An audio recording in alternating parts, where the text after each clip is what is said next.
ले, मैं क्यों डरूं? मैंने क्या किया है? मैं कभी भी इस रिश्ते पर राजी नहीं। मुझे परेशान देखकर बहुत खुशी हो रही होगी ना आपको? मगर कुछ ना कुछ तो दिमाग भी कहता होगा ना, उसकी सुने। बद्दुआएं देने में कोई कसर नहीं छोड़ी।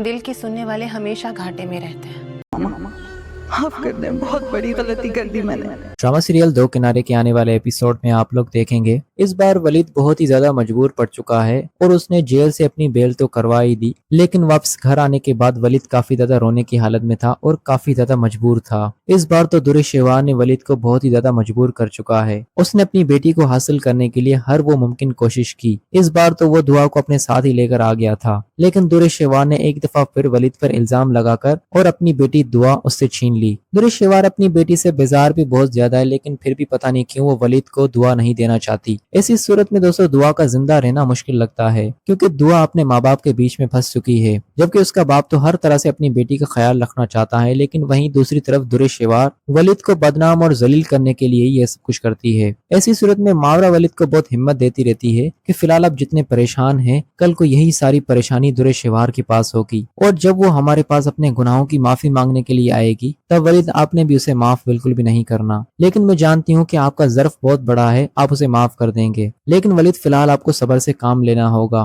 क्योंकि हम सबको दुरेशेवार का अंजाम देखना है। क्योंकि अभी उसके साथ फिलहाल कुछ भी बुरा नहीं हो रहा, लेकिन जब उसके साथ बुरा होना शुरू होगा उसके बाद उसकी जिंदगी में अच्छा वक्त कभी भी नहीं आएगा। इसी बात पर दुरेशेवार की माँ अपनी बेटी को बहुत डांटती है और दुरेशेवार से कहती है, तुमने एक भले और अच्छे इंसान को जेल भिजवाकर बहुत ज्यादा गलती कर दी। अगर उसने तुम्हें मजबूर होकर बद्दुआ दे दी तो उसकी बद्दुआ से तुम्हारी जिंदगी बर्बाद हो सकती है। अपने आने वाले बुरे वक्त से डरो दुरेशेवार। इस बात पर दुरेशेवार अपनी माँ को ही बातें सुनाना शुरू कर दी। उफ अल्लाह अम्मी, आप किस तरह की बातें कर रही हैं? मैंने अपनी बच्ची को हासिल करने के लिए ये सब कुछ किया और आप मुझे ही गलत समझ रही हैं। और एक माँ तो अपनी बेटी को दुआएं देती है, लेकिन आप पता नहीं किस तरह की माएँ हैं। आपने मुझे दुआ देने के बजाय कभी भी मेरे हक में कोई भी बात नहीं की, और इस बार भी आपको मैं ही गलत नजर आ रही हूँ। और उसने जो मेरी बेटी मुझसे चोरी कर ली, बस एक वही आपको अच्छा इंसान नजर आता है। मुझे तो ऐसा लगता है जैसे मैं आपकी सगी औलाद नहीं बल्कि वलीद आपका सगी औलाद है। अम्मी प्लीज बस कर दे उसके गुन गाने, और कुछ नहीं होगा मेरे आने वाले वक्त के मेरे साथ। जैसे मेरी जिंदगी अभी गुजर रही है वैसे आने वाले वक्त में भी गुजरेगी। लेकिन यही दुरेशेवार की बहुत बड़ी गलतफहमी है। जब इसकी माँ की बातें हकीकत होने लगेंगी तब इसे पता चलेगा, और दोस्तों तब ड्रामे की कहानी बिल्कुल पलट जाएगी।